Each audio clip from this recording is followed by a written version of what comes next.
আমরা যেমন বাচ্চাগুলোকে এখন মোবাইল দেখছে না, আমরা যদি এগুলো যদি ছোটো ছোটো বাচ্চাগুলোকে এইগুলো তৈরি করছি, ছোটো বাচ্চাগুলো যদি ওইগুলোতে অ্যাট্রাক্টিভ বেশি হয়, তাহলে মোবাইল দেখার জিনিসটা কিন্তু বেরিয়ে যাবে। এটা শুধু সামাজিক দৃষ্টি না, এটা বাড়িতেও নিজের কাজে লাগতে হবে।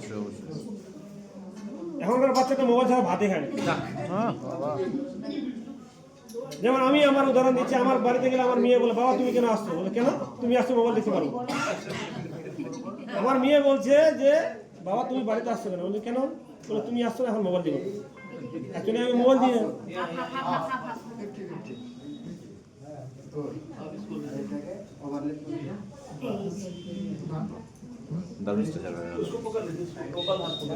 খুলে যাবে না তো?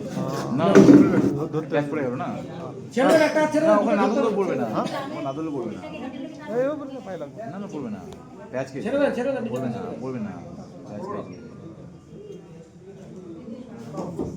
তো ভালো বুঝি কমন জিনিসগুলো অনেকে জানি না। ঘটনা।